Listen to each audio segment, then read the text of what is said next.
So this is episode 24 of the Treatment Room Secrets podcast, brought to you by NAT Global Campus. And I'm hoping this will be maybe the easiest podcast I had to do because I haven't done a podcast yet with a former soccer player.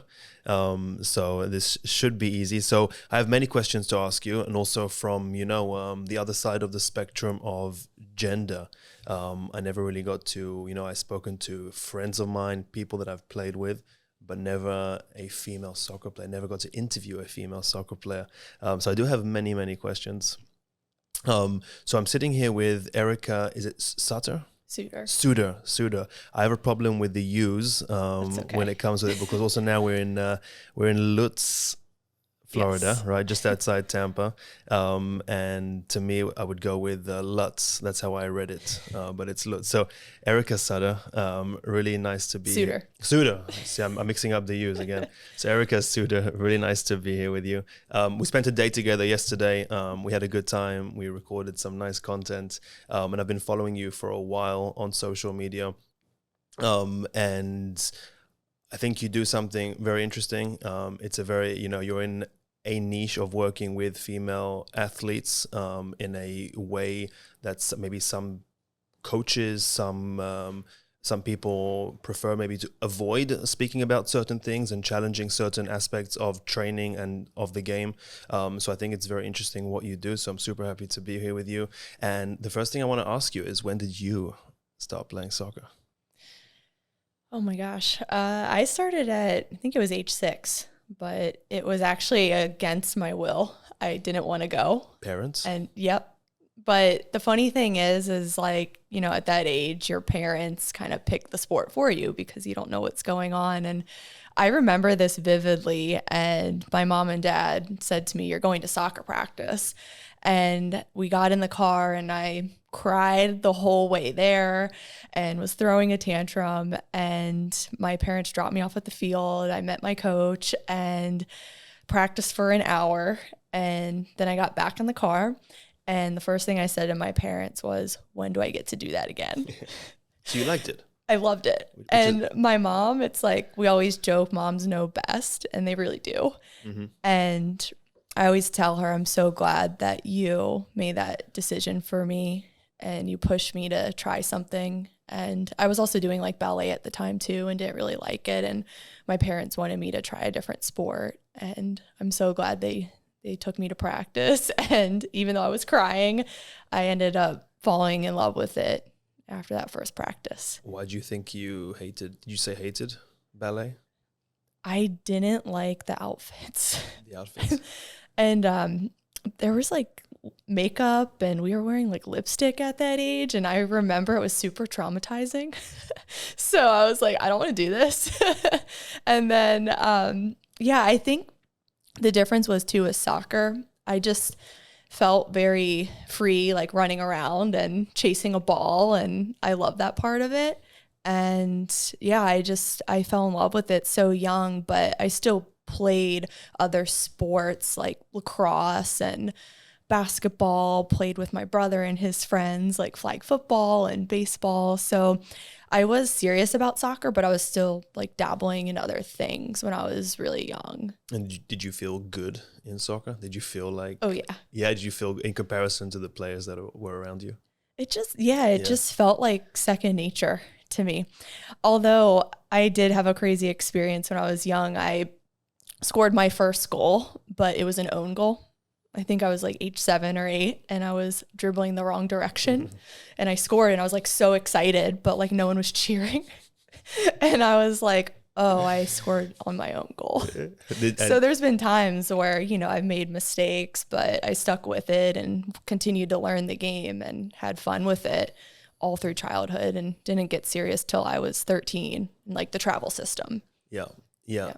And so you were always active, participating in different sports, which is fun. Do you think that helped you maybe understanding other sports, understanding your body better by making different types of movements? Like yesterday, I got the chance to pitch a baseball. Am I saying it right? Did I pitch a Yeah. baseball? Oh, I tried to pitch a baseball. And it's just so interesting that, when trying to do something for the first time that you just never done that movement before, it just feels so foreign. So I bet if I would have played baseball for fun as a kid, it would not feel so foreign yesterday when I showed up at the baseball center or the pitch in order to pitch that baseball, trying to. So like now, you said you don't only work with soccer players, you work with other types of athletes. Does that help you, just having some experience doing these different types of movements in these other sports? Yes. Well, so from ages 0 to 12, that's your cognitive window. So that's when you can learn the most motor skills and they stick the most. And when I was young, I played all these sports and it only enhanced my skills in soccer, because something like playing pickup basketball, for example, it was in like a much smaller space than soccer, but it helped me in soccer have a better first touch and think 2 steps ahead of people.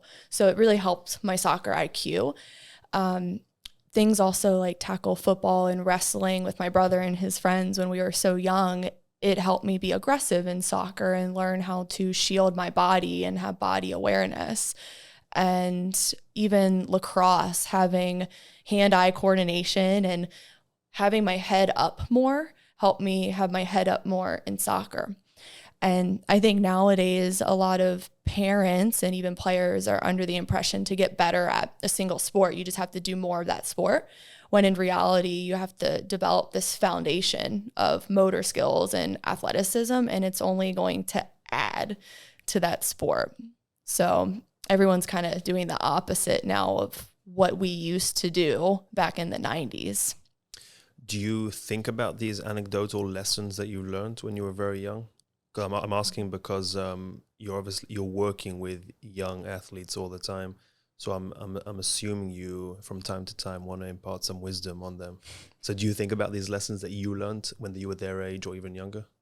Absolutely. I try to tell parents, especially of the young ones I work with, and the youngest I usually work with is 9 or 10, and that's even pushing it sometime with the 9-year-olds. I really like to encourage more like free play with like your family in the backyard or just sampling other things. But when I work with this age group, I reinforce to parents why we do what we do in sessions.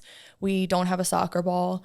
We don't do very structured or serious training. We're doing a variety of games that develop balance, coordination, body awareness. And a lot of the sessions look like games from the 90s. So we're playing like capture the flag and dodgeball, and we're doing tug of war this summer to build upper body strength and be competitive. And, I think parents sometimes get confused. Well, why am I sending my daughter to do this? But then when you talk about the science behind it and also the mental break these young ones need from their single sport, they get it. But of course, not all parents do, and they'll send their elementary schooler to a soccer skills trainer down the road, and they're getting more of these repetitive movements, and that can lead to overuse and then eventually seeing the sport as an obligation. And by the time they get into high school, they quit. And I think the stat now is most kids quit their sport by age 13, and it's around like 60 to 70% of kids do that who were specializing. So 2 things I want to touch on that. One is when kids are maybe forced to more orthodox training sessions at a very young age, do you think that it limits their potential of creativity in that sport? Absolutely. Because they're just not allowed to express whatever comes naturally with the soccer ball, right? So when you were sent age 6, you might have looked bad from the outside, but you're at least maybe expressing whatever comes naturally to you when someone plays the soccer ball. But when you're forced at age 6, 7, 8 to stop the ball, pass the ball, run to the cone, you must be like, limiting yourself, putting yourself in this prison of whatever the coach says I must do. Yeah. So is that like, have you seen it firsthand as well? This opens a whole can of worms. Let's open the worms. We'll get into this. So when kids at that age are constantly being told what to do, or the drills are too predictable, they don't know how to think, how to be creative, how to problem solve, even how to regulate their emotions. So did you have recess when you were young? Yeah. Okay. Yeah, we all did. I mean, it seems like it's kind of going away now, Yeah. but, so at recess, there were times when we had to set up our own games and then, do the thing where we had like team captains and we picked our teams, and then we would get frustrated and we got into arguments, but we learned how to regulate and handle our emotions ourselves. And that's really important for the development of a child. And that's why I get so frustrated. Like, I'm all about the physical development and building athleticism, but the scarier thing for me is the lack of cognitive development that's happening now in kids. And there's some really interesting research. I think it's Dr. John Rady. He wrote the book Spark, and it's all about how free play with no rules, no structure, not adult-led play, how it helps kids regulate emotions. And there was one study he brought up that it was in serial killers. And the common theme with serial killers later in life, they had a childhood void of play. And I thought that was alarming. Yeah. But it makes a lot of sense, because if you don't have that emotional regulation, or you learn how to deal with your senses and perceive things and handle aggression, then that's a big problem later in life that could manifest. It might not always get that serious, but it was pretty terrifying to read that in the research. And you also find all these amazing soccer players that would become professional, all these guys from maybe Latin American countries, from Brazil, that they literally say until the age of 15, 16, they weren't playing anywhere.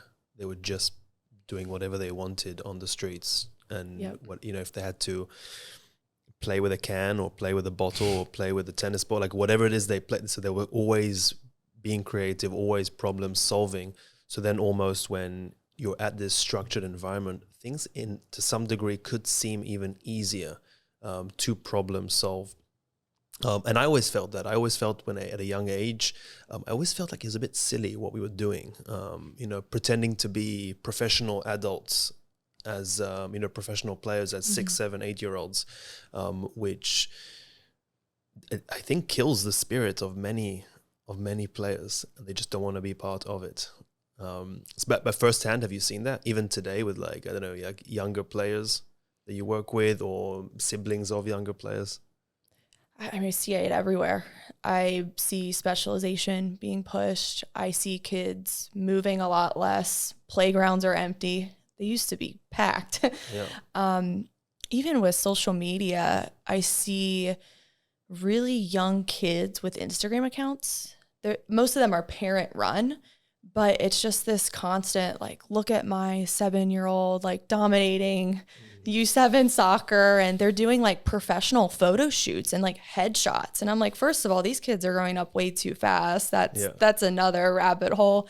But yeah, I see it all the time. I've had girls quit by the time they reach high school because this was pushed on them too young. And I had one girl who, her dad was a coach, and he pushed soccer on her since elementary school, and he wanted her to play in college. It was more of his dream than hers, but she just kind of went through the motions to please him. So she goes through the whole system, and by age 18, she commits to play Division I. Then the summer before she leaves for Division I freshman year, she says to her dad, I don't want to play soccer in college. She was just sick of it at that point. And, it's a very realistic thing that's happening, is we're just putting so much pressure on these kids to just do one sport and put their identity in it and not do other things. And it's dangerous. And realistically, if, a kid does make it far in college and pro, they're still going to end their career one day in that sport. So you have to have identity in other things and have other hobbies. Yeah. And do you so what are certain things maybe that you will emphasize with your athletes Like, will you talk to them about these things? Oh, 100%. Yeah. It's more the parents, because like a 10-year-old's not really making decisions for themselves. It's the parents. And sometimes the parents really push back with me. But the funny thing is I'll speak my piece to parents and they won't listen for like a season. And then something happens, like an overuse injury, or the girl is mentally exhausted. And then they come back to me and they're like, whoa, like we should have listened. And that happens a lot. So do you try with maybe older players that you can communicate with more, or maybe even players where it's a bit more difficult to communicate with with the parents directly? Do you try and communicate with the players and just take it from a place to stretching out the package you give them of, performance, speed training, strength training, but also to talk about these other elements of the game, the psychology of the game, the emotions behind the game, that type of thing? Yeah, my older girls, with them, it's important to teach them to advocate for themselves. So if they're not being given an off season or their coach is making them do too much, then they stand up for themselves and they say, hey, when are we going to have time for recovery, for strength, speed, and conditioning? And they're really good about standing up to that. And I think what's been good about that is we've had objective data. We use like GPS tracking with the older girls, and they kind of have ammunition now to take to the coaches, and the parents do too, and be like, hey, it's probably not good we ran 20 miles this week when we've never prepared for that level of load. So it's just things like that, just getting girls to stand up and take care of their bodies and know when to listen to their body and to know when to recover. What is your goal in your business, working with these athletes? What is it? Why did you start this? What was your goal to begin with? Is it the same now? And like, where does this passion come from? I know that you played, and I will dive in and ask you about specifically your playing career. I'm just wondering, like, when a girl walks through the door, what are you trying to aim with that individual athlete? So it used to be about getting them strong and fast and conditioned for sport. But now I'm just like, that's like the bare minimum of my job. Like, that's just me doing my job at this point. Because if they show up, they probably will be. Yeah, exactly. It's like I should be doing that anyway. So now the greater goal is to make sure that they can take this into life after sport. So kind of what we said about not putting your identity in just soccer, and being able to take care of yourself and be healthy and be passionate about strength training for life, because there's so many other benefits than just running fast on a soccer field. So that's my goal now. And, I saw in my own career that this stuff kept me healthy. It made me a better soccer player. But I find now as a retired athlete that I feel better, more vibrant, more sharp than when I was a college All-American. And that's because I've kept performance training for life. And I think that's important to these girls, and you shouldn't stop when you're done. Do they understand that message? Because I'm thinking about myself. If you said that to me when I was 14, 15, 16, 17, 18, I would have no idea what you're even talking about. Because, in my mind, you put the blinds on and you're just thinking about the next game, the next season, and that's it.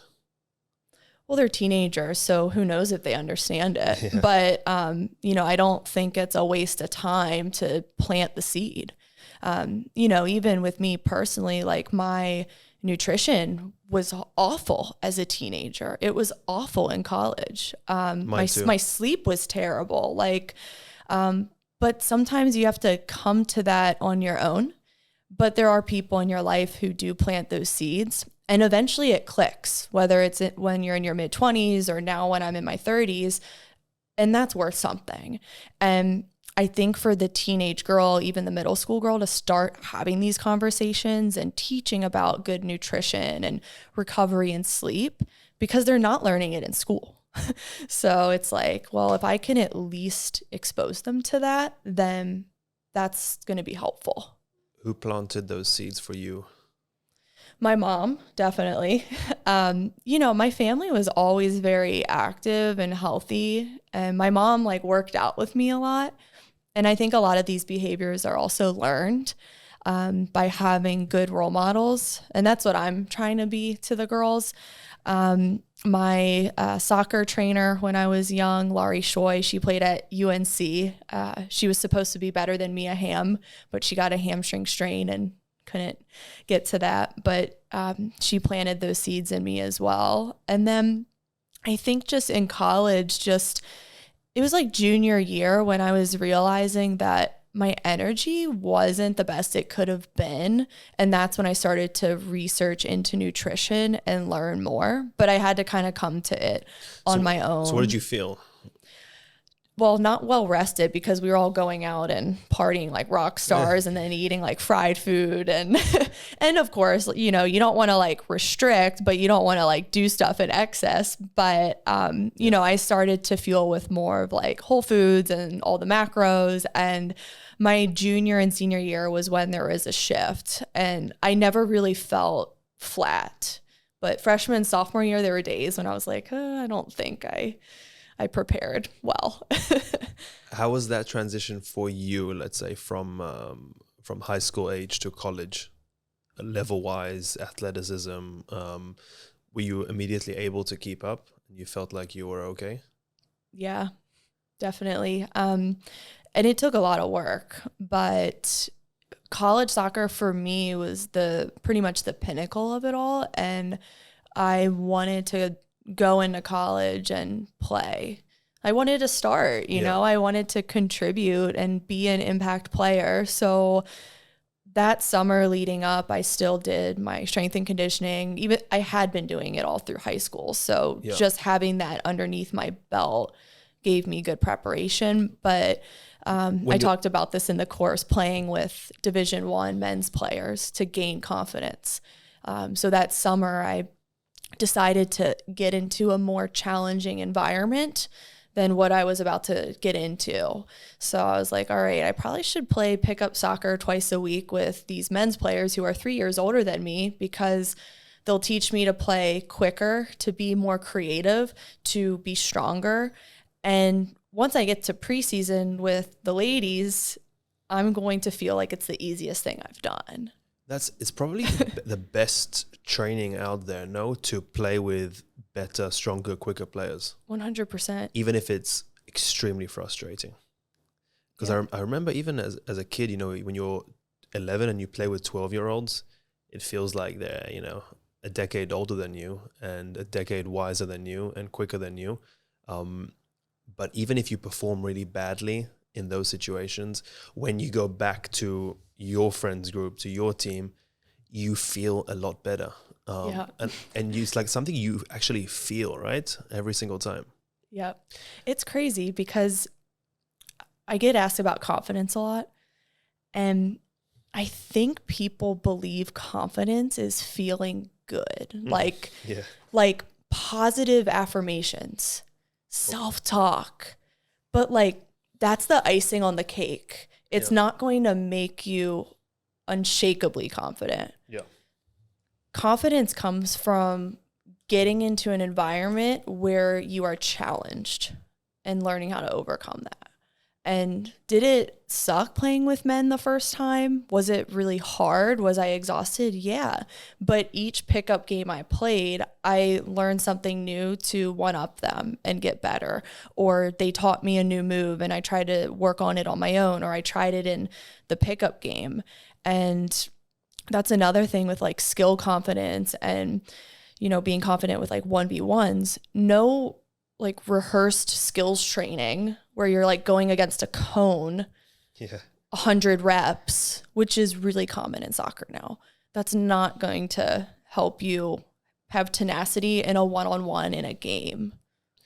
What was the biggest thing you felt playing with guys, that was maybe like a challenge? Is it the speed?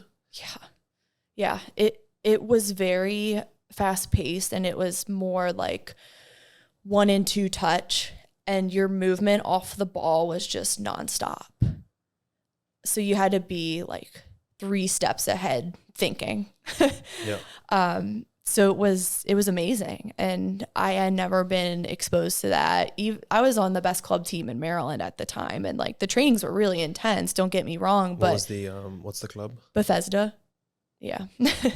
Cool. And high level girls training. I mean, the girls side is a powerhouse, but nothing beats playing with better players who are 3 years older than you. Yeah. I obviously, I can't exactly relate because I am a guy. But I do remember like playing with adults for the first time, and it feels like they know more. They're wiser. They're quicker to react. And I felt like even in small-sided pickup games with adults, every time, doesn't matter how hard I shot the ball, how accurately I shot the ball, the goalie like was always just able to catch the ball and keep playing.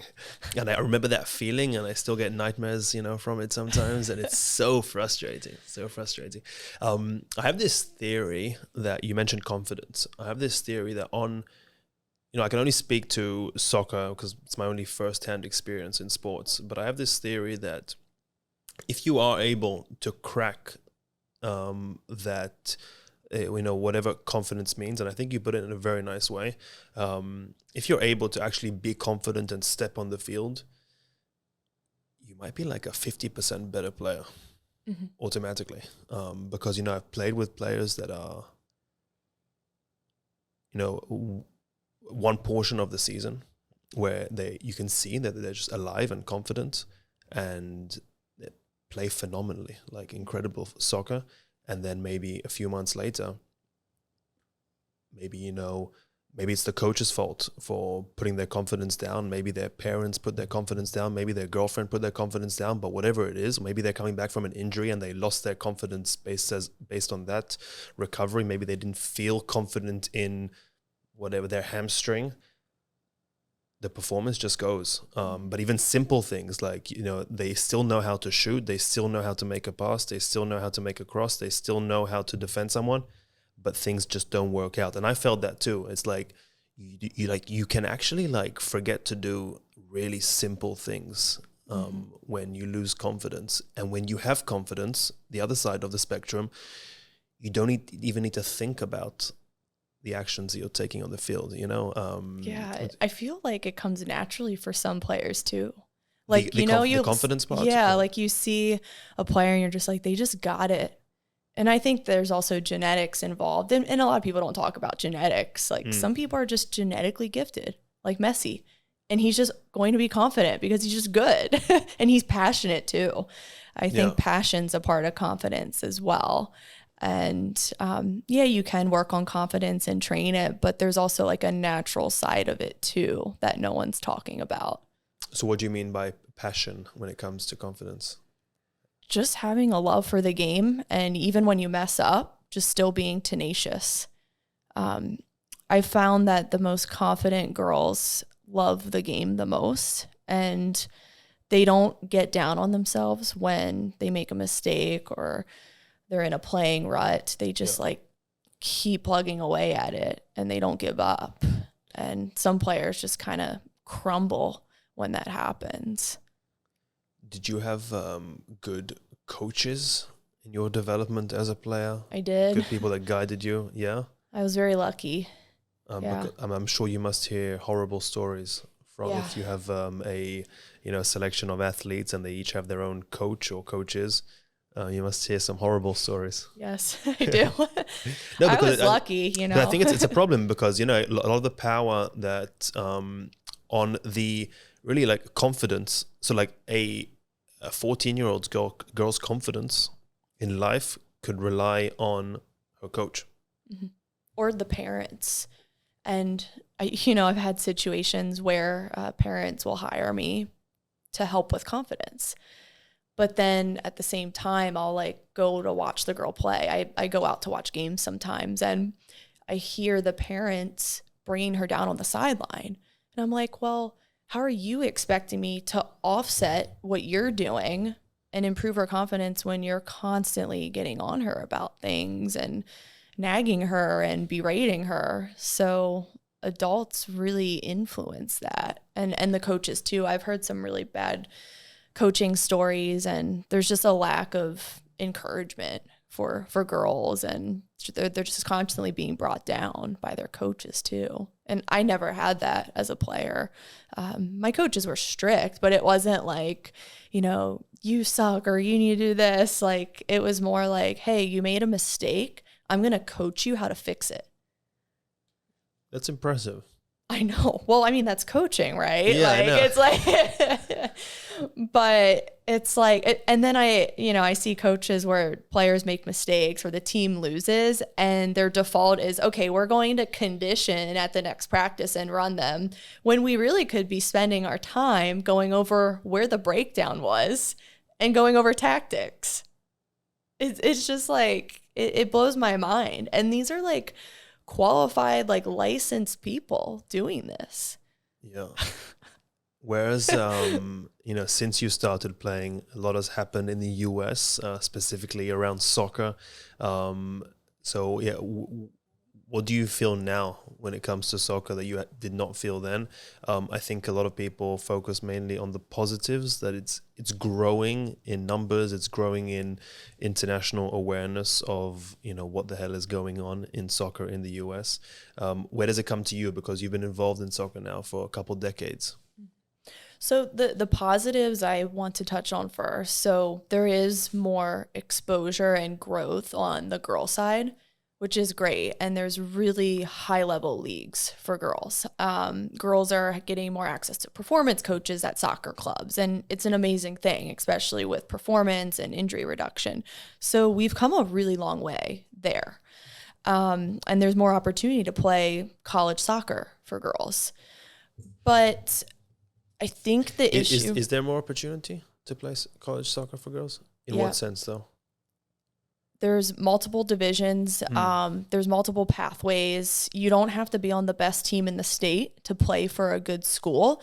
A lot of Division I schools will come out and watch you, or you can submit highlight reels, or you can go to them. So there's plenty of opportunities, or you can play with a local school if you don't want to travel and spend the money. Yeah. And there's a lot of good local schools in your area. There's at least one state school, one D1, D2, D3, and then JUCO. So there's plenty of opportunity. And that's actually increased. So that's a really good thing. But I think a lot of people are under the impression for that stuff, you have to be on the highest level team and like get exposure. But I've seen girls be on like the 5th best team in the state and still play at their dream school. It's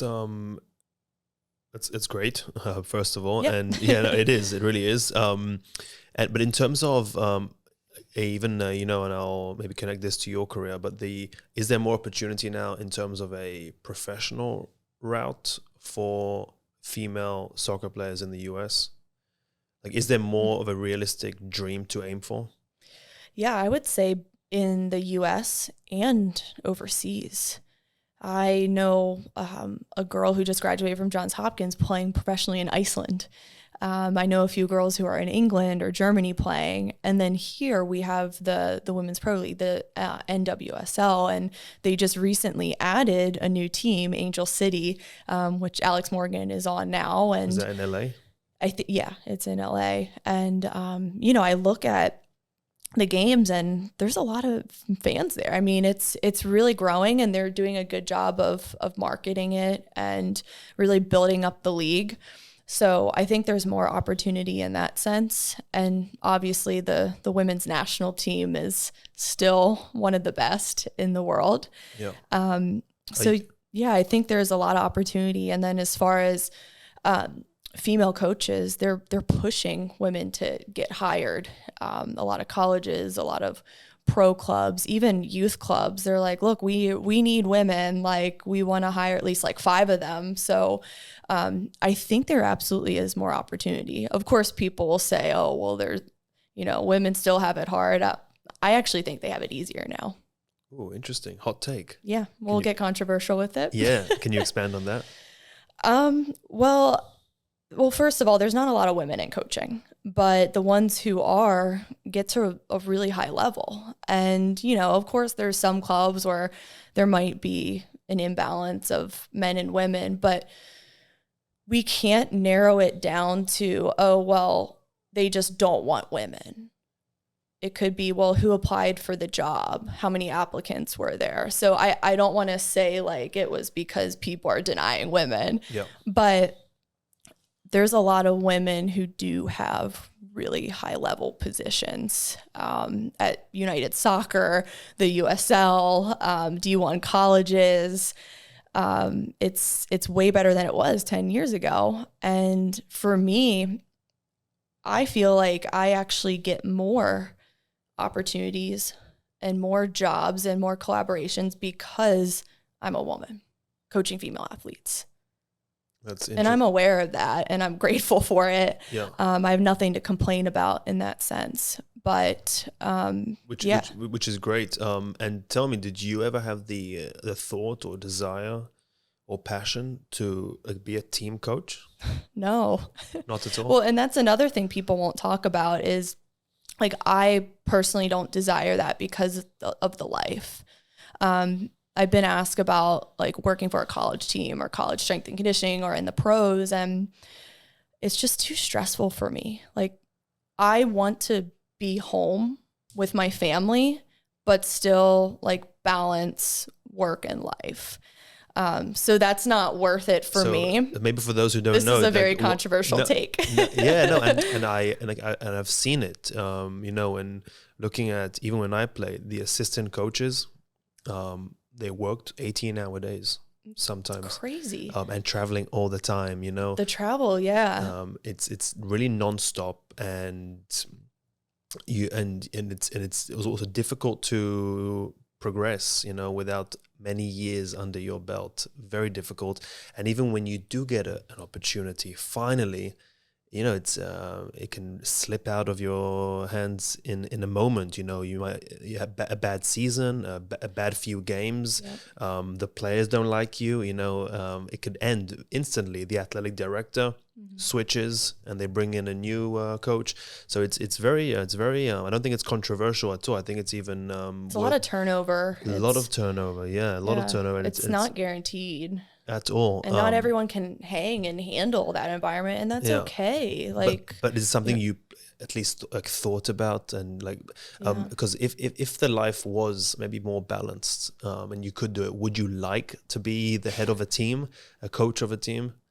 Not at that level. I like kids better, so I'd still do the same thing. You know, that's not to say I'm just like chilling all day. I have a lot to do. Like, I'm still really busy, but it's the travel that would get me and that stress. And I actually had a friend, I won't mention her name, but she's worked for 2 of the women's pro teams in the past 5 years. Then she moved to England to work for another team. Then she like came back over here to work for another team. So she's just bopped around for the past 5 years. And she told me that she reached a breaking point and she had to go to the hospital due to overstress and panic attacks. And I was like, dang, like, that's not an easy life. Like, it's very real. I've heard other coaches go through that, and it's like, look, like, not all of us are willing to pay that price. And at that level, you have to be willing to do all that. And I don't think they're going to cut back on the schedule or focus on the care of coaches just because the market dictates how that all goes. So, right. but what do you think? Like, they're paying a price for what? What is it people are looking for when they become? Is it the winning? Is it the addiction to wanting to win? Is it the glory of winning trophies?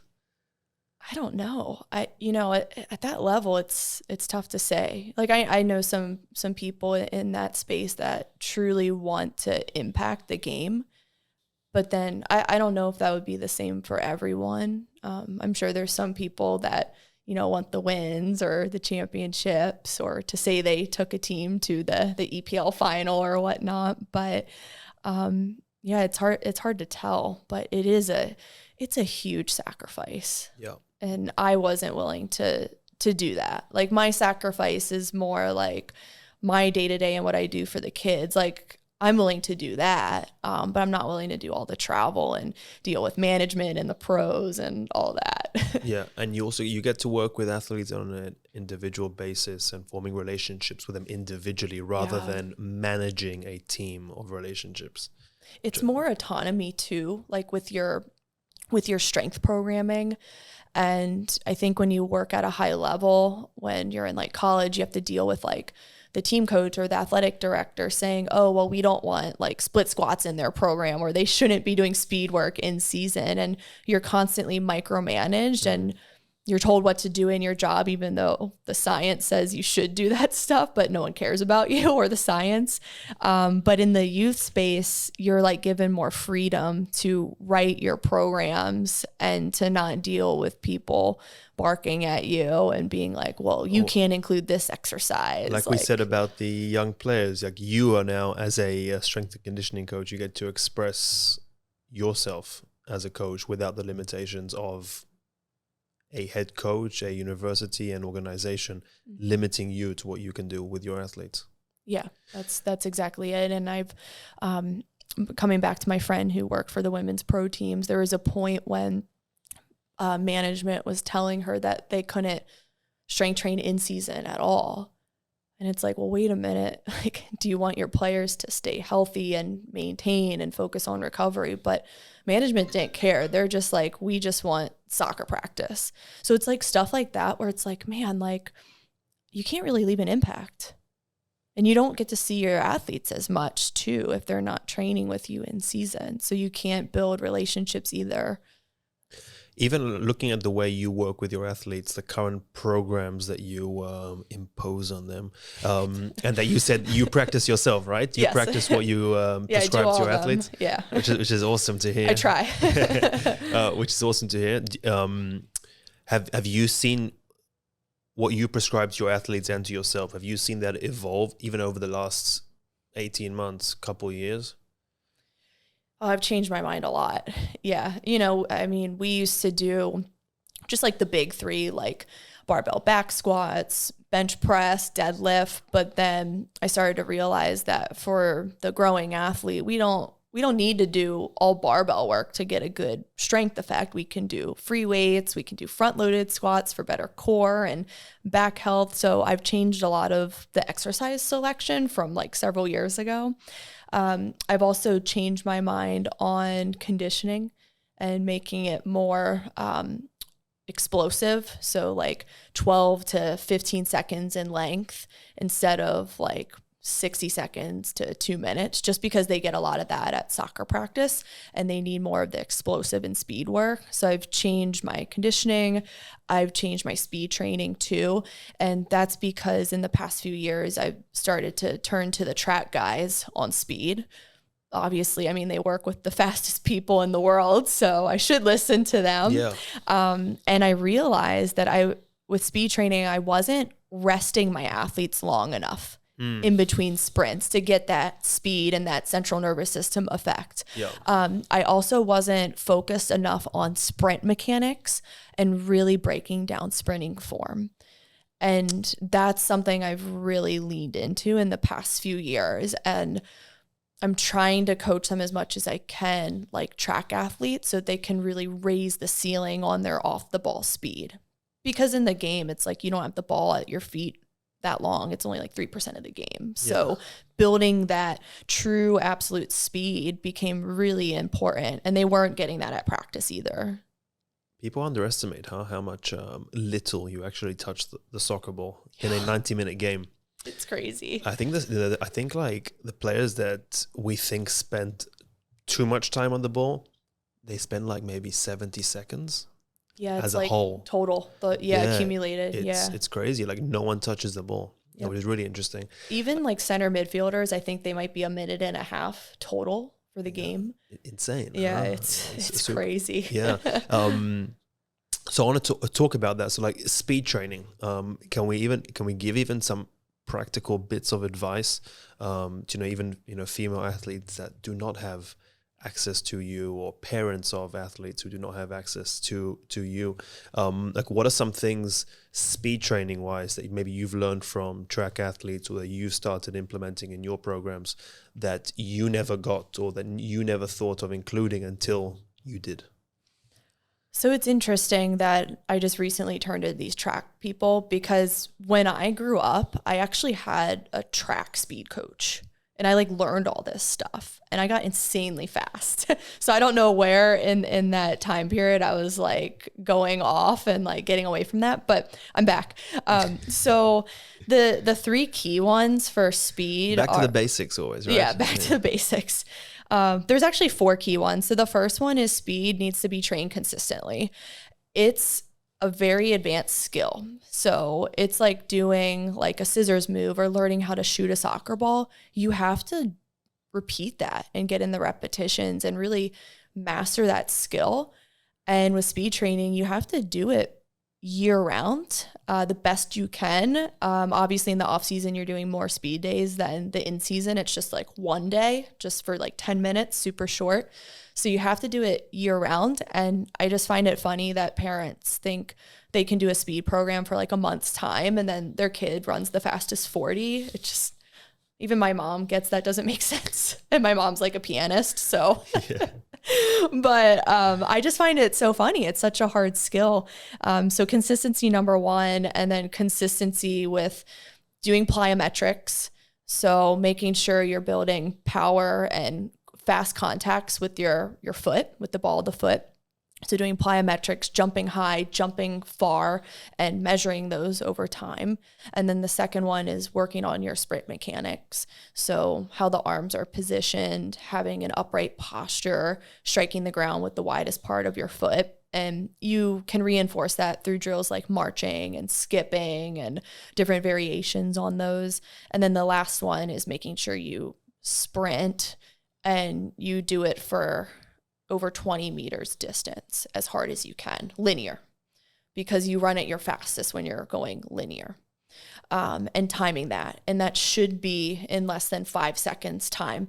Once you go over 6 seconds, you're not doing a speed drill anymore.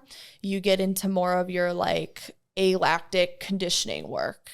So we want to keep it. Which is where a lot of people probably find themselves. They spend time inadvertently trying to do speed work, but they probably find themselves in this more conditioning type work. Yes. And that's where the rest time comes into play. Yeah. So if you run like a sprint as hard as you can for less than 5 seconds, before you do that next sprint, you want to give your nervous system time to recover.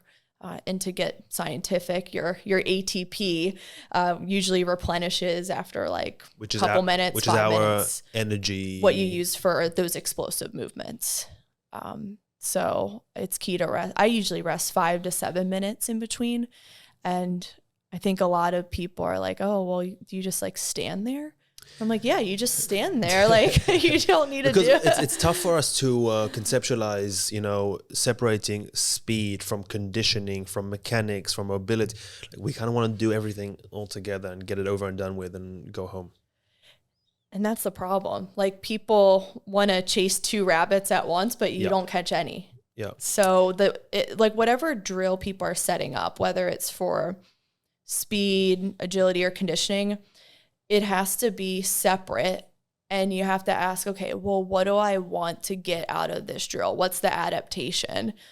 And if it's speed, then those rest times need to be a lot longer. And then if it's conditioning, maybe you're doing just a 60-second rest or a 30-second rest, and really like being intentional with how you design the drill.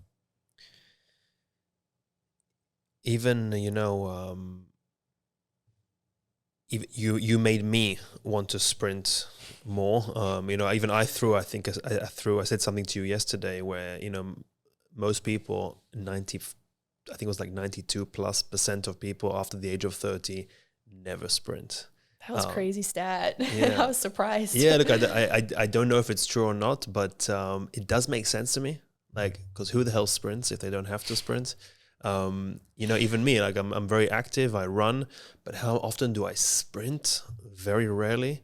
So is it important though, like when working on speed, when sprinting, to have that energy and ability to go all out in order to improve your speed. And if we don't, then I'm assuming we won't improve on speed. Athletes won't improve on their speed. And is it because of that we have this myth maybe that you just cannot improve speed, that speed is genetic, that player's slow, the other player is fast, and that's how it goes? Yeah, so if you don't train extreme, then you don't get better. So if you're running or sprinting sub-maximally and not going max output, then you're never going to raise your top end speed. So with my athletes and even myself personally, what we're trying to do is raise our peak velocity, so the highest mile per hour number we can get. And in order to do that, we have to constantly be giving them that stimulus, sometimes a new stimulus. Recently, we've been running on blacktop instead of the grass because the grass is thick here. It's going to slow you down even just a few milliseconds. Mm-hmm. So we'll venture over to the blacktop. Hopefully this summer I'm trying to find a track because running on a track is the best stimulus you can give your body to continue to improve your speed. I would use something like that for more of my older girls who have been training a while and who kind of have reached a plateau and who need just a little bit extra. So we're going to experiment with that. But I think it's valuable to have that stimulus to get faster, not just for soccer players, but for adults. And like for me, it's the best brain exercise I can do because it's the fastest coordinated exercise the body does, where all of your muscles are firing together and you're using the opposite arm and leg to run. So it's really beneficial for your brain, and it feels great. Especially if you're keeping your mechanics in check and doing it correctly. Yeah. Because, when you say to sprint all out like you do for 30 yards, 40 yards, my brain immediately goes to fragility of the bodies, and like that's when you see players get injured, is when they sprint all out. In a game you're chasing someone or you're sprinting in order to get into the box and score a goal. That's when you see players grab their hamstrings or their calf, or especially men's players. Yeah. So is it especially men's players? Yeah, there's this whole thing in men's soccer that they're not getting enough of that sprint exposure to prepare for those game moments in trainings. Yeah. So that's why like in-season speed has become like a really hot topic, and more clubs are starting to implement it with their guys just because the hamstring strain issue just became so big. And for the longest time, they thought that Nordics would solve the problem, the Nordic ham curl machine, or, even like deadlifts. And they'll strengthen the hamstrings, but nothing fires the hamstrings more than a sprint. So everyone's rethinking the Nordics and just focusing on that, which is interesting, but it makes a lot of sense. So the injuries come when I haven't practiced this all-out sprint for a prolonged period of time, whether it could be days, it could be weeks. And then when you do fire it off, is that when you're vulnerable? Yeah, so it's when you don't take the time to prepare your tissues to tolerate load in a game. So usually players have to work up that tolerance. And if it's an off-season program, then they might start with 4 sprints in the first week, then add an extra or 2 extra the following week, and like slowly build it up. And ideally by the end of like an off-season speed program, you want them to be running more sprints than they would reach in a game. So they're training at a higher level than the game.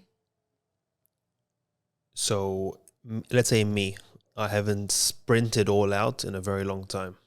I'm embarrassed to say how long. But so if I wanted to start sprinting now, I'm assuming it'll be wrong for me to step out on the track after we finish the podcast and warm up and then sprint all out. Like I would feel very vulnerable doing that. So should I work myself to an 80% sprint, being able to do a few 80% sprints, 90% sprints before going all out? You would be fine just because you have a good training background. But I wouldn't recommend a non-athlete to get out there, like just go. You would be fine, but I would just say starting with 1 or 2 sprints, but getting a good warm up. So that's what I'm trying to ask. So is it better to start with a lower number of sprints, but to go all out rather than doing a bit more sprints, but going 80-90%? Yeah, you can start with 1 or 2 going all out, as long as you have like a good warm up that really gets your nervous system ready for the workout. So doing like your marches, your fast high knees and skips and jumps, and then you can get into that sprint. But when it makes sense to run like 15 sprints at the track today all out. So just starting small and then slowly progressing each week. And is that something that you, even with your athletes, you work on speed once a week, twice a week? Twice a week in the off season. And then once a week in season if there aren't 2 games that week. I see. But getting to that max all-out sprint is a priority in your training programs. Yeah. Great. Working with athletes on specifically strength development. Also, can we talk about that off-season versus in-season, and how often and what parts of the body like do you focus on? And you can, if you're, we can also include here maybe some mistakes that you've made in the past, or that you see people make with girls that makes you maybe cringe and hope that they would take maybe better educated decisions with their athletes. I think the in-season strength is like where people get confused, because they think they have to just stop it all together, because otherwise they're going to get too sore or their muscles are going to get too fatigued. But it's actually the opposite. So if you have a good in-season strength program, you're able to maintain, keep the tissues durable and less likely to suffer soreness and fatigue. But the sets and reps have to be super low volume. So I like to keep it like 4 to 6 reps for each big movement, and anywhere from 2 to 3 sets. And we just hit each muscle group. So we don't overdo it on the legs. We'll just hit 1 quad, 1 hamstring, and then 1 back, 1 chest, and then maybe a core exercise.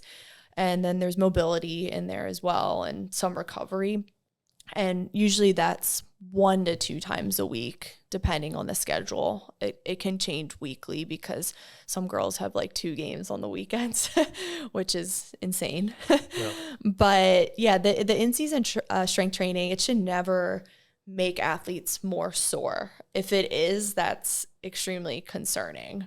And they need to look at if those rep schemes are way too high, which is usually in the 10 to 15 rep range, which is just stupid for in-season. Weight being too high? Yeah, weight being too high too. Yeah, I've had athletes do like 80 to 90% load, but we were doing like 2 to 3 reps for something. So it really depends on the set and rep scheme. And young athletes, also I think kind of a hot topic of, what age should you be stepping in the gym? What do you think? What do you recommend? For girls, I usually say age 11 or 12, usually like that middle school is a good time to start. 11 may seem young for some people, but a lot of 11-year-old girls are maturing very early. So their body's actually like a 13-year-old. So they're able to start learning these movements and loading them too.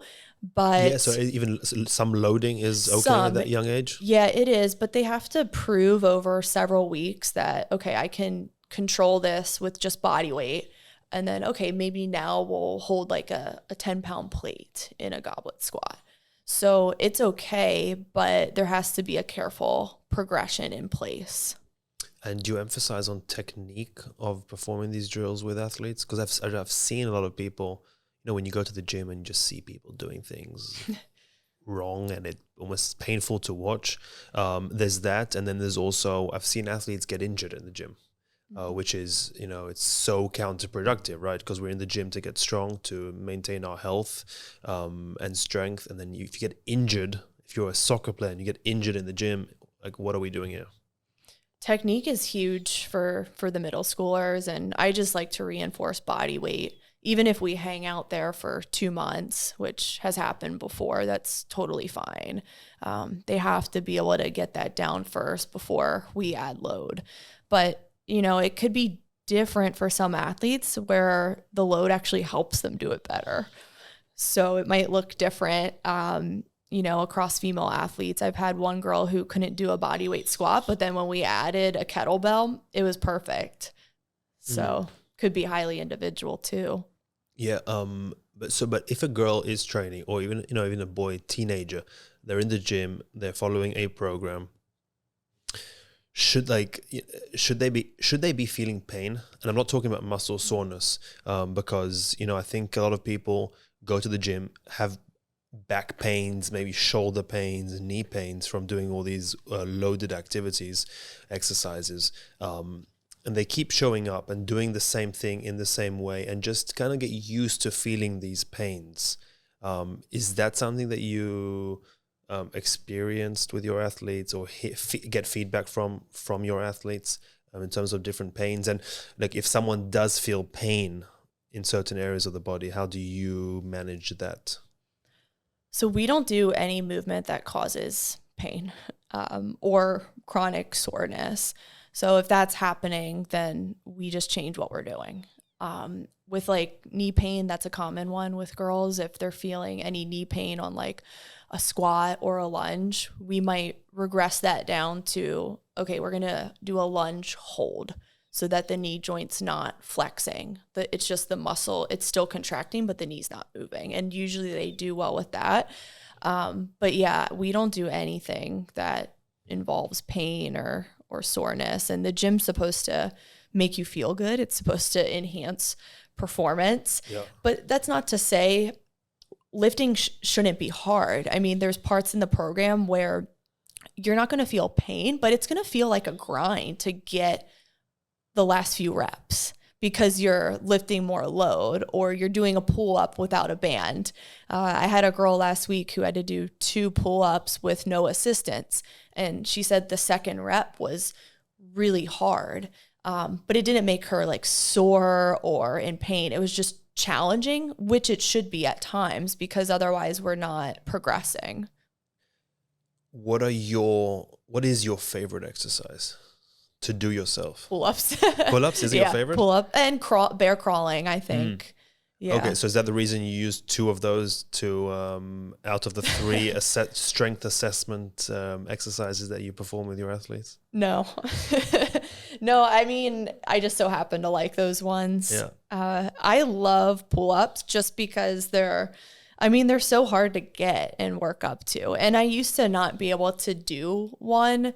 And when I was working with my strength coach in college, I got my first pull-up for the first time. And it made me realize, I was like, wow, the weight room is so challenging, but you can definitely overcome a lot. And you just have to work at it. And that's when it sunk in for me. I was like, wow, this is really powerful. And I felt really accomplished. And no equipment necessary to perform a pull-up besides And I can get bar. 3 now. The max I got was 7 without assistance.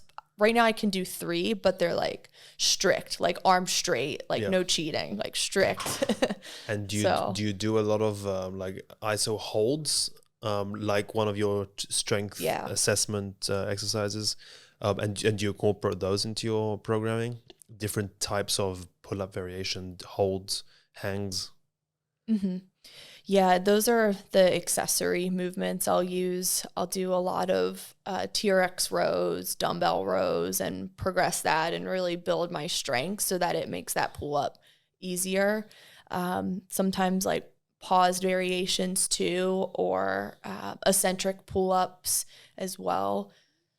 So the 3 strength assessment exercises that you use, if there's more, please throw them in. But number 1 is the bear crawl that you do. Number 2 is the split lunge, or the lunge hold. The lunge hold. The lunge hold, and the third one is the pull-up hold. Mm-hmm. So why those 3? And also, if you don't mind explaining them, and what numbers you're looking for, what numbers athletes should be looking for at rough age groups. The pull-up hold, so it's upper body strength. And a lot of girls would be like, well, why the heck do I need this? Especially soccer players. And upper body strength actually impacts our lower body ability. So a pull-up hold it is back strength, but it's also core stability as well. And it helps with our posture. It helps with our ability to control deceleration and change of direction movements. So we have to have a strong upper and trunk area to have good lower body mechanics. So that's why we do that one. The minimum I want girls to get on that is a 30-second hold. But most that come in for the first time that I've never trained can't even hit 10 seconds. So that's how lacking everyone is in upper body strength. And that's okay. Yeah. They've just never, that's why they're there. Yeah, like, exactly. Yeah. But the beautiful thing about all these different things is like, again, if you do show up and like, you will see the progress. Yep. And I've had girls start at that under 10 seconds and they're over a minute. So it's like, Amazing. Look, like you have this starting point and it's not like wrong. It just is what it is. And now we know where we need to go and the path to get there. So it's just funny because before we do that test, they all are like, I have no upper body strength. And they just like tell me that before because they know it's going to be bad. Mm-hmm. And I'm like, I don't care. Like, just do the test. So it's funny. And then the bear crawl is more of the core strength test, but it's also a total body movement because they're on their hands and their feet. So it's like shoulders, triceps, a little bit of quad too. And are they crawling back and forth? All directions. And how do they, do you guide them? Or is it like a few yards forwards, a few yards left, a few yards right? How do they know where to go during the test? They just go any direction they want. So they're as long as they're moving. As long as they're moving, so they put a cone on their back because the cone gives them feedback. Okay, I need to keep my core stable. My hips shouldn't be like shifting and wobbling. Because if the core is not stable, the cone will fall off. Yeah, that's when there's a breakdown. So for that test, most girls, I'd say we want to get 30 to 60 seconds ideally, but some tap out at that 10 seconds too. And, the cone either falls off or I tell them the test ends if you just tap out and you're just so like sore and can't handle it.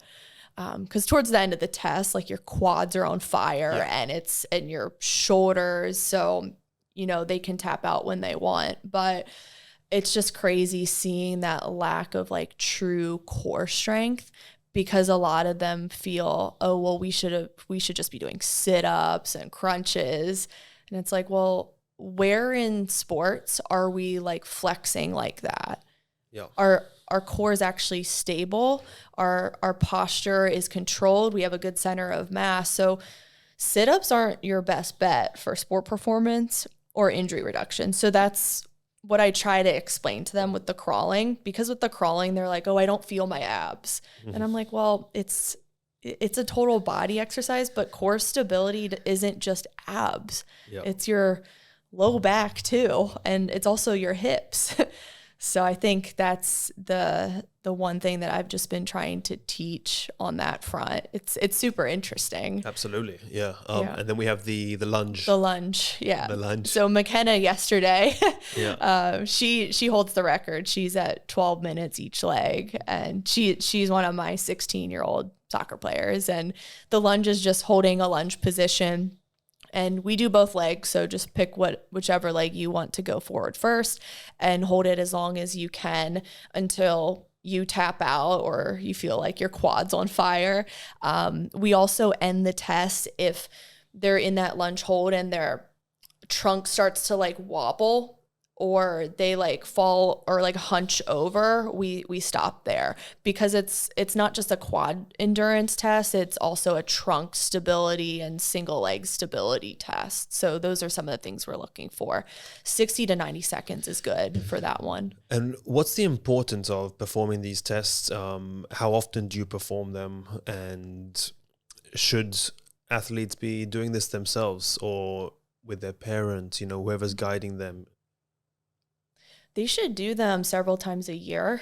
I like to evaluate at the start of each season. So at minimum 4 times a year to reassess and get a couple months of training and then reassess it again. So 4 times a year, like every quarter is good. We're about to retest going into the summer off season. And then after 3 months, we'll retest again. So I recommend girls get those numbers, but like give time in between to like train and load and get better at improving those tests. And you can absolutely do it with your parents. Yeah. I love when parents get involved, especially with the middle schoolers, and just really set the example for working out and being active. And I truly believe that with this stuff, the whole family needs to be on board with it. And yeah, you can't really change a kid, like if they're going to their performance coach 2 hours a week, but then when they get home, the environment's not ideal. Yeah. And it's like sedentary. And it's a tough ask, I guess, for a family as to, you know, be committed towards maybe, you know, if a family has maybe multiple kids. I know tons of families that make it work. No, which is amazing. So it's like, it begs the question, why don't some do it?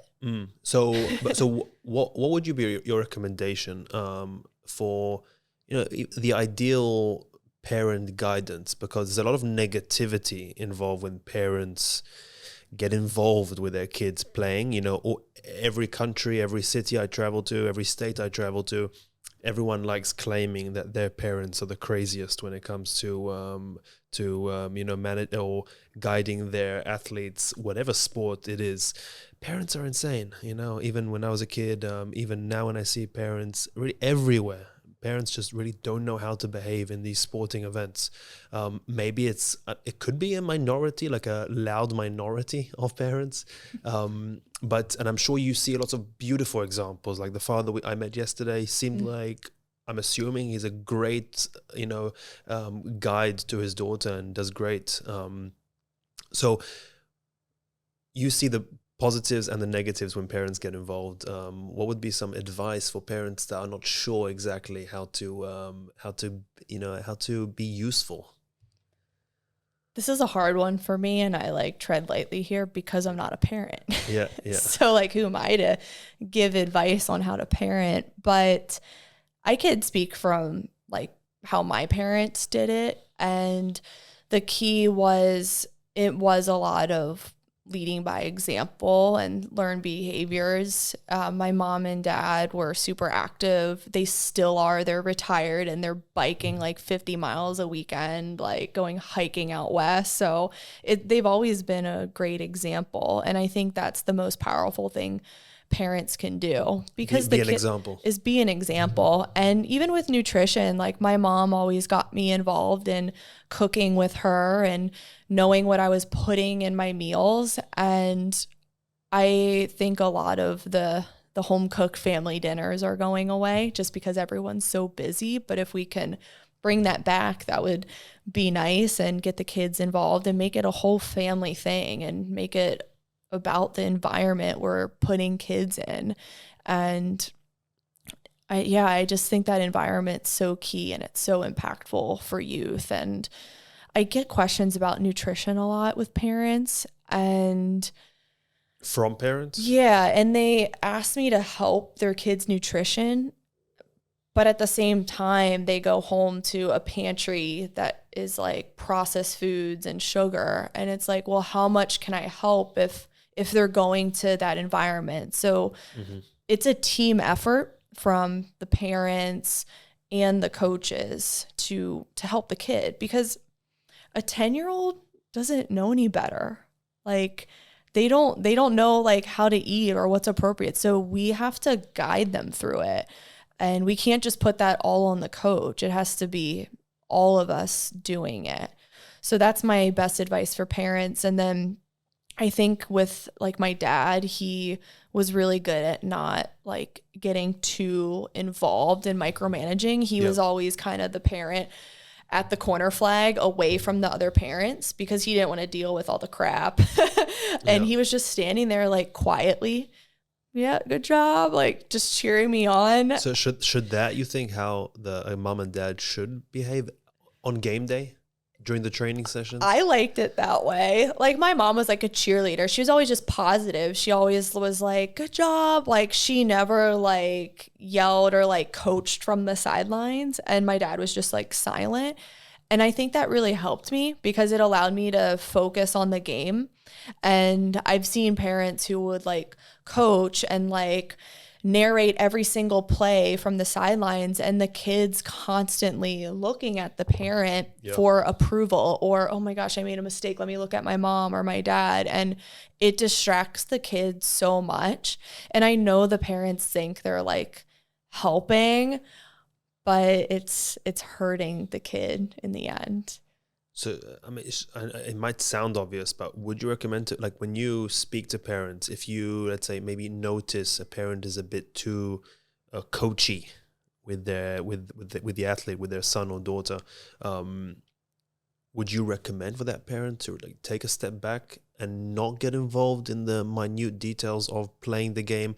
How the player runs, what directions they run, how they pass the ball, how they cross the ball, when do they shoot? Because you also have these parents, want their kid to have the glory. Like, you should shoot more, you should score more goals, you should be the one that goes up to corners. Or would you tell that parent? Because I think that parent, what we're painting here, is a lot of parents, and I think a lot of kids, athletes, are affected by this terribly. They'd always prefer their parent not show up to the game. I think it wouldn't hurt to experiment with that and be silent and see how the kid does for a month. And I think they'll find that the kid will be less distracted and less afraid to make mistakes and afraid of what dad or mom are going to say in the car ride home. And yeah, I think stepping back can be good, and letting the coach do the job and, help the kid overcome those mistakes helps too. Were you ever afraid of making mistakes on the field? Not as I got older. I also was a forward, so if I made a mistake, it didn't really matter because they had to get all the way up the field to our goal. So yeah, not really was afraid of making mistakes. Are you one of the players that remembers every single goal they've scored, every single pitch they played on? Not every single goal. I wish. Do you know how many goals you've scored? And let's break it down. Do you know how many goals you scored in college? I think it was like 52. Do you know how many goals you scored in all of your youth career? For my high school team, and this is just not high school, not club, I think it was like 40, 45 or something. I don't remember. Do you remember your most beautiful goal of all time? The one that sticks out is I think it was senior at Hopkins. I scored from like 40 yards out. On purpose? Yeah. So how did that come? I was aiming for the goal. Yeah. Can you describe it to me? It was just like a left-footed shot from 40 yards out. Like I just saw an opening. I was like, all right, I'm going to aim for it, and went into the right corner. So. Are you a lefty? Yeah. Nice. Were you good with both feet? I think so. Yeah. I think my right was more accurate, but my left was more powerful. So that's interesting, because I'm a righty, and I was never, what's the word for you use for left and righties? The ones that can ambidextrous. Ambidextrous. Yeah. I always felt that my right was way more competent, but my left had more creativity, more maybe touch to it. Oh, that's interesting. I could spin the ball better with my left. I had it had more room to express itself, and it wasn't as rigid and trained maybe as my right leg.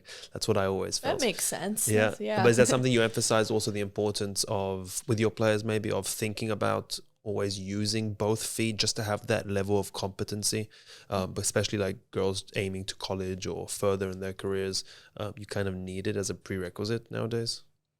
Both feet for everything. Shooting, every move that you have to work on it, both feet, so that you're not predictable. And with skill work, I tell them you have to do it on your own. Your skills aren't going to get better for you. And a lot of girls struggle to practice skills on their own. They told me it's boring. And I'm like, well, do you want to get better? Yeah. Can you make it fun? Can you turn on some music while you do it? Can you do it with a friend? Can you call like a neighbor? But it's just different now. Not everyone wants to get out there, and not everyone has that passion. But some girls have that passion and they do it. Yeah. But I think they have to come to it themselves too, a little bit. Can't nag. Here's a fun one to talk about: the menstrual cycle. Yay. Periods. Again, another thing that I haven't experienced yet. But you know, there's a lot of talk over athletes and periods. You've even seen, you know, online campaigns of female athletes advocating for different, different elements of what falls under the menstrual cycle and the female athletes, how it affects them, how they should act, should they talk about it, should they be training. Where does that come in? How do you guide your athletes? How did you guide yourself during this? And what is, as far as we know today, what is the best way for female athletes to act during their period time of the month? As far as the research says, we don't know enough to manipulate training or nutrition around it. So some studies will say that girls' performance or injury risk changes during certain phases. Some injuries might be higher during the menstrual phase, but some studies say it's the luteal phase, the last phase of the cycle. So we just don't know. So I don't guide my girls on menstrual cycle stuff because I just don't know enough to give them all a universal solution. So across each female athlete, they're going to have different experiences with their own hormones. Some girls might feel different in one phase than another girl might, or even an individual girl might experience something in a phase and then the next month it's completely different. So we just stick to the basics. We just stick to what we've always been doing and what we've known and where there's more research behind. And it's consistent performance training. Every girl needs to strength train, non-negotiable, to mitigate injury risk. And then the other piece is nutrition. They have to be properly fueled to have energy to play and to recover at their best. So we're not changing anything in our training. So if we're consistent with these, you know, with the strength training, with nutrition, with performance training, then a girl shouldn't be held back. Right. You're saying by experiencing, you know, this new hormonal change in the body. Yep. So it's interesting. For ACL injuries, the research says that we can reduce ACL injuries by over 60% by just consistently strength training year round. So, but not everyone's nailing that down. So unless you nail that down first, then maybe I'll have a discussion about the menstrual cycle, right? So it's just funny. I think everyone's trying to get to the nuances before we get to like the big things. And as far as hormonal balance and feeling better during certain phases of the cycle, like PMS or during your menstruation phase, you should be making sure you're fueling your body and getting the vitamins and minerals and anti-inflammatory food so you can feel your best during that time. Yeah. Your hormones won't respond and reach an equilibrium unless your nutrition and nourishment is consistent year round. You need to be healthy year round. And I find with the menstrual cycle, a lot of people are being really reactive with it.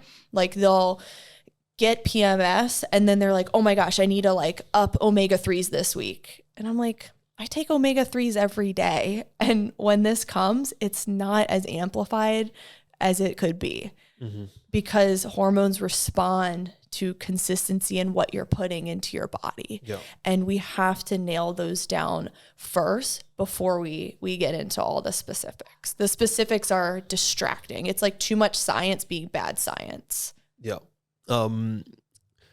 If a girl is, you know, experiencing pains, you know, on certain days throughout the month from her period, for example. But should then be a time to take a day off or a couple days off? Or again, should they almost, you know, push through it, quote unquote, or learn to deal with it in order not to be limited by it? Well, it'd be hard to say if this worst day happens on a Saturday and you're in the state championship. That would be a problem. You're right. Would we field a team? So we have to front end it and prepare for that. So the biggest keys: staying hydrated, having enough protein, 20 to 30 grams a meal. It helps with your mood regulation and make sure that you don't have like all these crazy mood swings. Anti-inflammatory foods, magnesium helps with like cramping and bloating. So being able to stay consistent with getting all of that leading up to that is really going to help. We can't just take a day off because who knows what day that's going to fall on, or maybe it's a Tuesday practice before the NCAA tournament and you're in the starting lineup and you have to work with your team on what you're going to do in that game. So it's really hard to say. So we have to teach our female athletes proper, consistent nutrition. And then as far as training, we don't want to cut back on what we're doing sets and reps wise. So with a training program, to gain strength, we have to have a consistent progression over time to get that adaptation.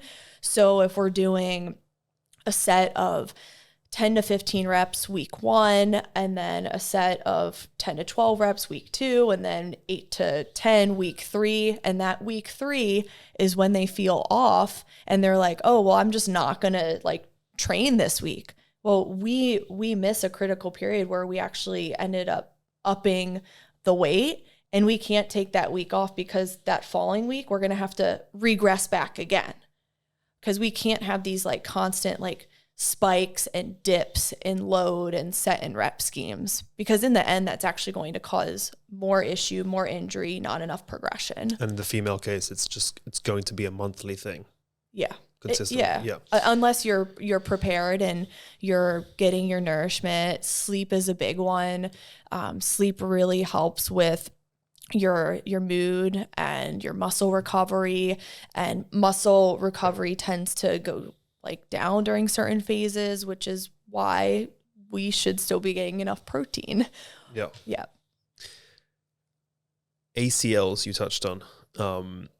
Are girls more likely to tear their ACLs at younger ages, and is it just is it specific to ACLs or just knee injuries as a whole? What do we know? Yeah, we used to think it was the female anatomy was the dominating factor. Yeah. And yes, some girls will have a wider hip structure and an increased rotational torque on the knee because of that, and for its ability to twist more than males. But you also have some men with wide hip structures too. So now the research is saying more than the female factor, it's just a lack of good performance training and proper nutrition and recovery. But if are people, men and women with wider hip structures, are they more likely? Are they more prone to injuring their knees than ones with less wide hip structures? Yes, because it increases how the knee twists, so the amount of force going on the knee in relation to like the femur and the tibia. But with those people, it's like you're not doomed. Yeah. You can't. Do I have a wide hip structure, by the way? I mean, you might. Yeah, but is it not something you can tell just by seeing someone's? That's something I leave to the scientists to measure. There's certain measurements they do. So anatomy. So there's two factors in all of this: controllable factors and uncontrollable factors. Uncontrollable is your anatomy. Yep. So if you are someone with wide hips and you're at a higher risk, then what can you do about it? Are you going to get like a painful surgery to like change your hip structure? Unlikely. Yeah, see, that's not realistic. So that's going to bring you to, okay, what can I control? I don't want to be a victim to how I was born. And I think a lot of female athletes are being told, oh, well, you're a female, you're more susceptible, you're a victim. It's like, no, let's like change. Let's come over here. Let's like come over to what we can control. And let's like truly empower female athletes. You know, we talk about female empowerment all the time, but if we really want to empower them, we wouldn't focus on, oh, well, it's just female anatomy or it's the menstrual cycle. No, like we need to strength train, eat well, sleep. That's it. Back to basics. It comes back to the same thing we've been talking about for, I don't know, so many decades. Like, it's that's why I get frustrated. Yeah. You know, I constantly am fighting it. I get asked about menstrual cycles all the time. And I'm like, you aren't even doing the basics. Yeah. I want to ask you about your time in Brazil that you mentioned. What led you to Brazil? I graduated college and I didn't have a job. Imagine that. I graduated Johns Hopkins. Didn't have a job. What did you study, by the way? Economics. Yeah, economics in undergrad and then exercise science in graduate school. Also Johns Hopkins grad school? No, Maryland. Okay. Yeah. University of Maryland. Yeah. So I wanted to get into coaching. I didn't want to go on Wall Street or any of that, even though I had an econ degree, but I decided to go to Brazil. I really wanted to volunteer coach. So I ended up going through a volunteer program. I think it was called IBHQ, where you get assigned a coaching job in a favela. And then you like live in kind of like an Airbnb with like other volunteers, which was really fun. And yeah, I did that for a year. And when I got back from that, I realized that I wanted to go full into coaching because I worked with kids down there who were, I think they were like 12 to 15-year-olds. And that's when I was like, oh, I really like this age group. This is really fun. So I came back, and then that's when I got into my exercise science program and wanted to get into more of the performance world since there was a need for that. And in Brazil, so you spent your whole year there, as a coach. Yeah. Where in Brazil were you? Rio de Janeiro. Was it scary in a way, like living where you were in the favela? So I've lived in Baltimore City, and Baltimore City is scarier. The Wire reference. Yeah, that's exactly it. So it's like you go to Brazil and you're like, oh, this is like fine. But was it, did you get the romance, the beauty of it when it comes to soccer, because everyone, I think it's a consensus, maybe only the British won't agree, but when you think of soccer, you think about the kids playing in the favela. That was where my project was. It was in the favela. So my first day going there was actually kind of scary because I had to do like a 2-hour bus route on the Rio de Janeiro bus system. It was so confusing. So I was like, I hope they're sending me to the right place. My cell phone wasn't working. I didn't have Wi-Fi. So that was kind of odd. But I get to the favela and it's like super interesting. It's like really run down, like there's like no roofs on houses, and it's just like really crazy. And there's like concrete like soccer fields or courts, I guess. Yeah. But then there's like police officers everywhere with like big guns because there's like a huge drug problem in these neighborhoods. Yeah. So they're just like out patrolling. So it's a little bit scary, and you like stick out like a sore thumb as like an American woman. Yeah. Going to a soccer job. Did you when you look these kids in the eyes, did you see a different appreciation for the game? Yeah. They loved it. Like, I just laugh because it's like they're doing bicycle kicks and slide tackles on concrete, and it just like doesn't faze them. Yeah. And it's like, you come here and like little Johnny like scrapes his knee and it's like the world ends. Not every kid. There's some really tough kids here, and I've worked with them before, but Brazil, it was different. And did you see females playing there on the streets too? Actually, no. My project was all boys, and it was mainly boys, which was interesting. But the women's national team is really good now. So, and my friend's their strength coach. Wow. She's Brazilian. So, but yeah, it was just boys. Yeah. And then so you're happy you did that 1 year in Brazil? Yeah. And do you think that that's what like made you make the decision to start your business, start your brand, and start working with athletes? That was the fire that that started it. And I think just I was originally doing like skills training sessions, and during that time I was like seeing a lot of injuries from overuse and specialization, and that's when I left the skills world and was like, I think I'm adding to the problem, and I wanted to solve the problem and really encourage soccer players to start getting in the gym, especially girls. So that's also why I made the switch. But Brazil definitely helped. What is, before we wrap up, what is maybe a message that you would send to maybe 14-year-old Erica that's listening, you know, that will help them maybe aim better or do better, or guide themselves better on whatever journey they're at, whether it's to go and play in college or to be a professional or to go to Wall Street when they graduate? I don't know what I would tell my younger self. Like, I think like, don't sweat the small stuff. Like, especially in your sports career, you're going to make mistakes and have so many challenges, and you just have to expect it and be ready for it. And that's what I would tell girls, is just prepare the best you can, do what you can control, realize that challenges are going to happen, but they actually make your sports career more meaningful.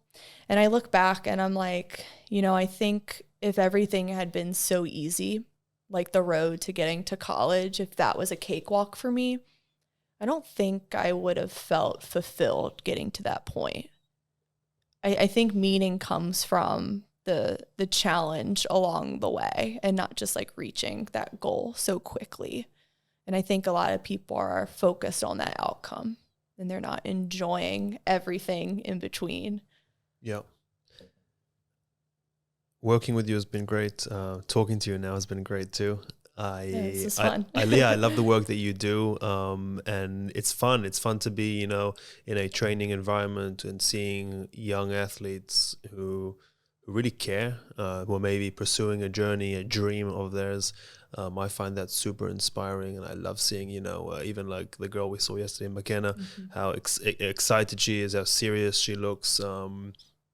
And obviously someone who takes, you know, whatever she does seriously. She's great. Yeah. So I hope, you know, I hope parents can do better guiding their athletes. I hope coaches, which I think play a major, maybe the most important part, do better guiding their athletes. And I also hope that, what you're spreading, like, you know, the message that you're spreading really touches people, because I think if young athletes are, you know, are stronger, are more focused, you know, work on confidence, I think for the long run, they'll do amazing things. And if they're just focused on the negativity, if the parents mad, if the coach is mad, if they're hard on themselves, if they're afraid to make mistakes, then whatever that journey is, it's not going anywhere. So please tell people where. I know you have a published book, you have a website, you have a training center, you have social media pages. So please tell people where they can find you, and then we'll wrap this up.